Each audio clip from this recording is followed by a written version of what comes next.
How to Write a Love Letter for the Siren from Robert Greene's book. I am so excited. I thought we're going to make this productive. You can have out your notebook, you can take some notes. I really want that this Valentine's Day, anyone who wants to have the ability to write a love letter will be able to craft the best love letter of all time. That's something I am so passionate about. Anyways, let's get into it. So, the siren, we're going to go through every single archetype, but today we're going through the siren and I'm going to talk about it. So, Marilyn Monroe is partially the siren. She uses other archetypes too, like the coquette, which we'll get into later in another video, but she also obviously uses the siren. Lord Byron also does, and Cleopatra. Now, what I want you to remember when you think of the siren is no clothes. Not wearing any clothes, okay, get your mind into the gutter. Just, it doesn't matter what someone wears. That doesn't mean they inhabit an archetype. And there is an inclination to think someone with a tight dress is the siren, someone with bows in their hair is the coquette, someone with this is that. And they might physically represent it, but the depth of the actual archetypes and the depth of the character, which is why I'm using these archetypes that Robert Greene pointed out in his book, is you want to really get into the character of someone. That's the important part. So it doesn't matter what they wear. You have to focus on their personality. So what is it? How do we find out? Signs, she is a siren. These are some signs. Intentional. She is intentional with the things she wears, with the scents in her room, with her routine, with her life, with the plan. Intentionality does not mean stress. It doesn't mean she's frantic. It actually doesn't mean that at all. It means the opposite. It is slow movements. Intentional movements are slow movements. If you've ever taken a Pilates class or even the gym, it is important the form you're doing it in and doing it at the speed of the exercise. It does no good and actually more damage to do it not right. The same with the siren. Someone can have streaks of the siren and still not be the siren, and if they're like frantic and fast and not intentional, that might be a streak rather than their whole personality. Presence. I talked about that in my Lord Byron video. Lord Byron's humongous appeal, like, it overshadowed all of his immorality, which it shouldn't have. Yeah, okay, I agree. But I think it overshadowed so much of him was his presence. Through his writing, through his life, you really get the impression that once Lord Byron is with you, once you're in a conversation with Lord Byron, the world does not exist. It doesn't matter who comes from left field, who comes from right field, he's here with you. He's looking you in the eyes. There's a theatrical presence. There's larger than life and in a very theatrical way. It is artistic, but specific to theater, her presence. She changes her style very often. There's a lot of change and rebrand, and that creates mystery. There's a mystery to her, because the easiest way to create mystery is not to not speak, is not to not do this, it's not to not no.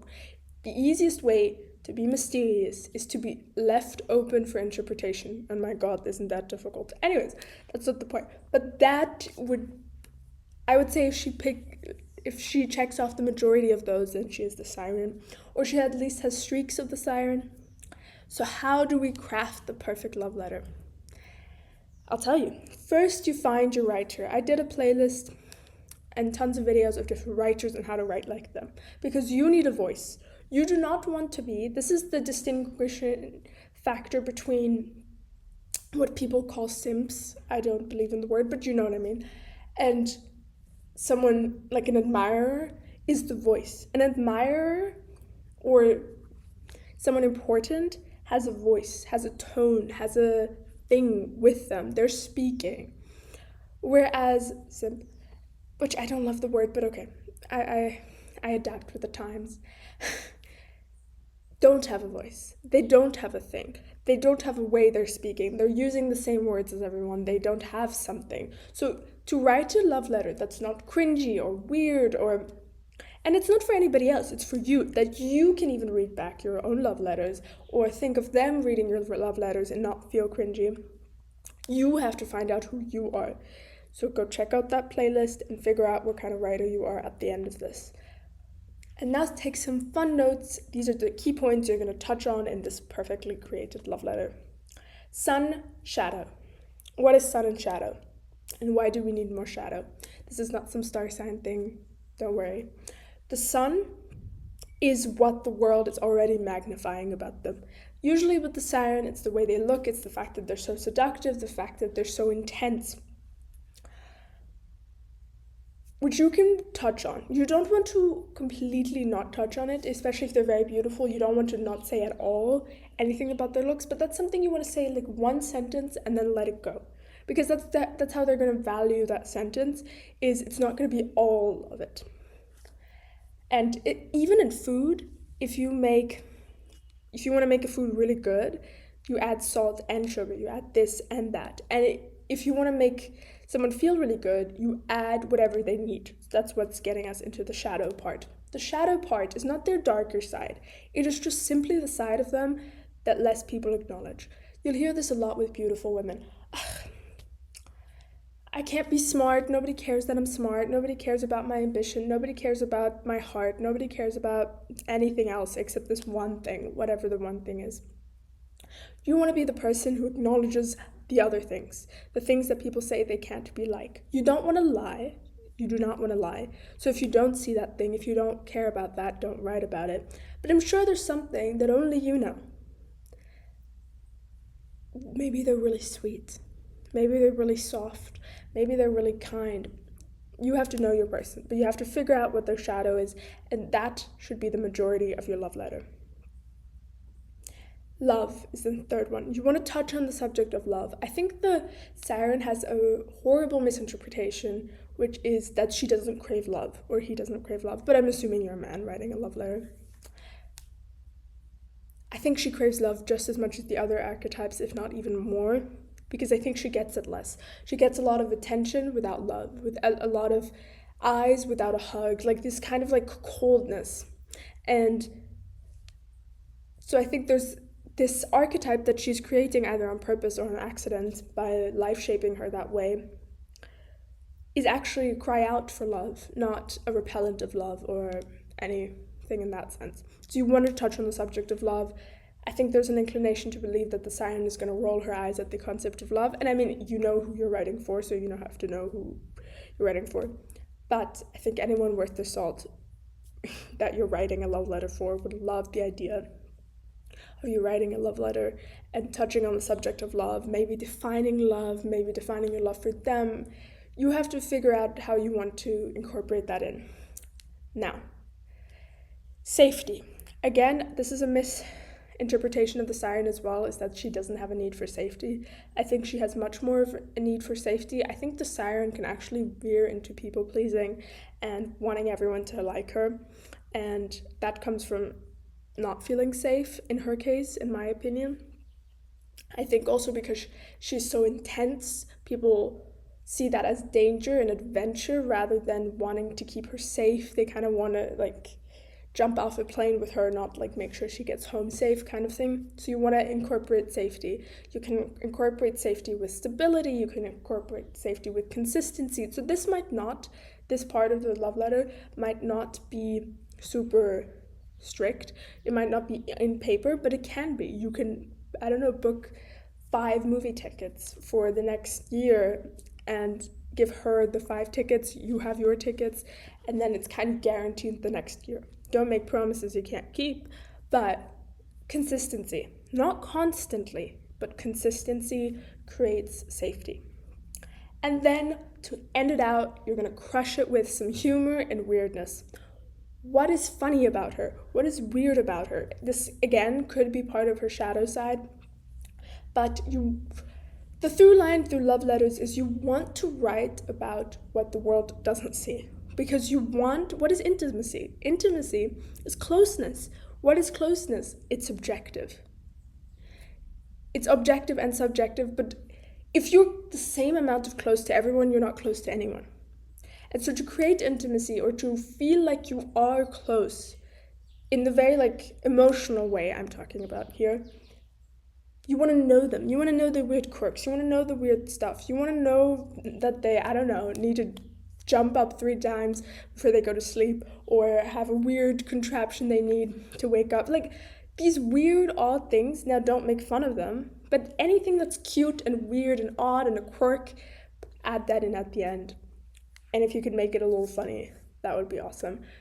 Thanks for watching. Don't forget to check out the books that are about to come up. And yeah, I'm excited. This is fun. Are you a question or an answer? The fools who think to stand alone with an idea is scary.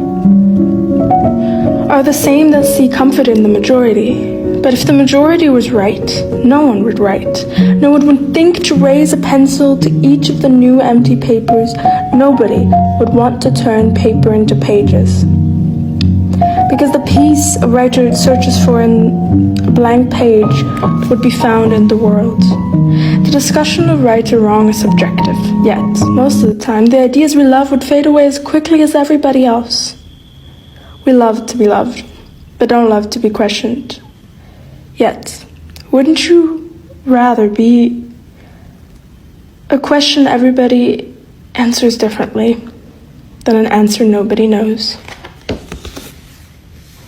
They might never see you, and you might never see them.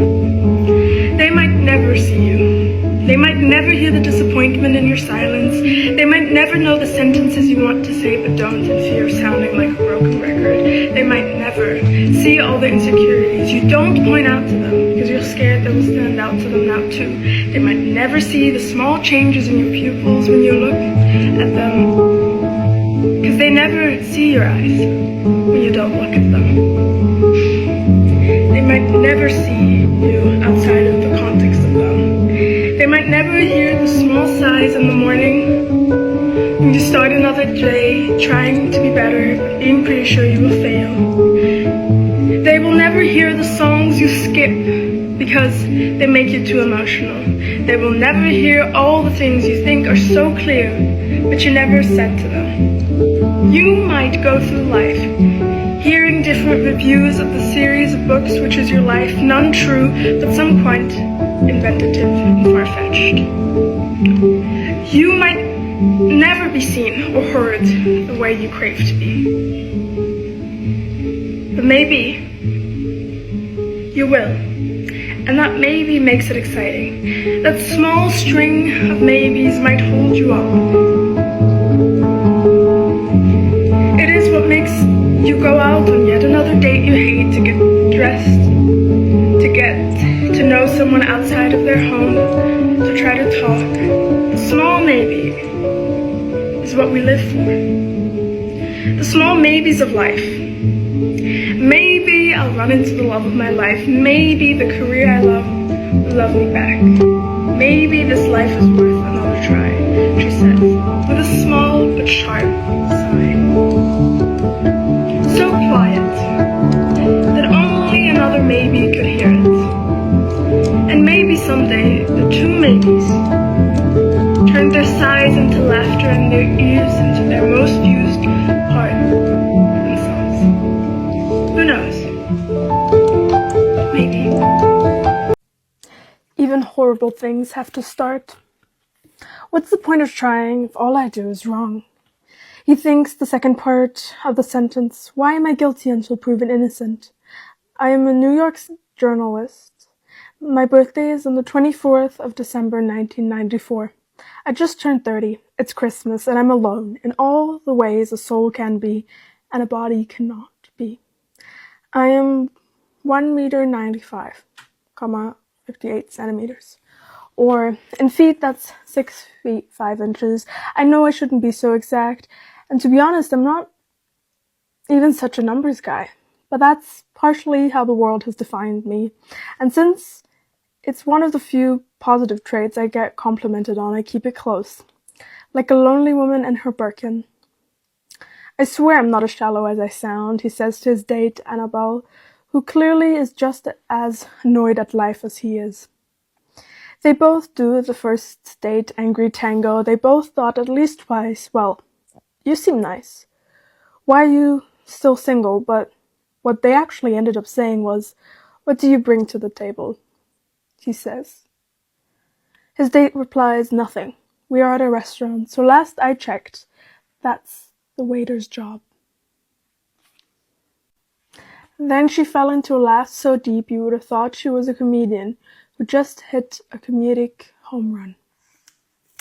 That was the first page and one sentence of the second page of my fiction book. It's called The Great Souls Disconnect. If you also just look up my name, Anna Cobbler, I will put it here how to type it. Also, it's my username. You can check it out on Amazon. It's available on Kindle and hardcover. Look at this cover. I hope you enjoyed those trailers of my books, and if you want to read on, order them on Amazon. Everything is linked in the description, always. And you can also always look it up under my name, Anna Cobbler. Thanks.